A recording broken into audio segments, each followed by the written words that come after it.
රටට දැන් හරියාකාර විපක්ෂ නායකයෙක් විපක්ෂයක් නැහැ. ඔක්කොම දැන් නායකයෝ වෙන්න හදනවා. විපක්ෂයක් හොඳට තියෙන්න ඕනේ දැන් ආණ්ඩුවක් හරියට දුවන්න. අනිවාර්යෙන් දැන් මැකියාවලිය කියනවානේ මැකියාවලිය පැහැදිලි කරනවා විපක්ෂය වනාහි ජනතාවගේ මුරබල්ලාය. ඇයි ඒ?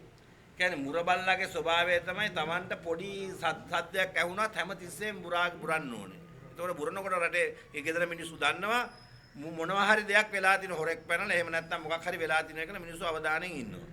ඒතකොට සාමාන්‍ය මේ වගේ මෙච්චර මේ දවසින් දවස මේ ආණ්ඩුව කරන හොරකම් වංචාවල් දූෂණ දුරාචාර අක්‍රමිකතා මේවා තියෙද්දි දැන් විපක්ෂයේ කාර්යභාරය කරන්නේ නැහැ. විපක්ෂය කරන්න ඕනේ මොකද්ද?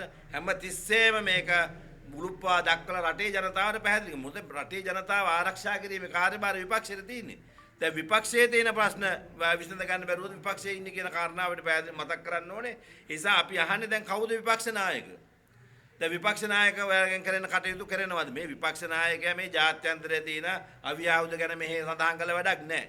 රටේ ජනතාවට වෙන හානිය පිළිබඳව තමයි විපක්ෂ නායකවරයා කතා කරන්න ඕනේ. නිසා දැන් විපක්ෂ නායකයාට වෙලා තින්නේ තමන්ගේ විපක්ෂයවත් සතුරු ගන්න බැරි තත්වයකට පත් වෙලා තිනවා. එක එක්කෙනා ඒ විභාගාත යනවා. තවත් අය ජාත්‍යන්තරයේ තියෙන යුද්ධය ගැන ප්‍රකාශ කරන්නේ අපිට වැඩක් නැහැ. ජාත්‍යන්තරයේ යුද්ධයක්.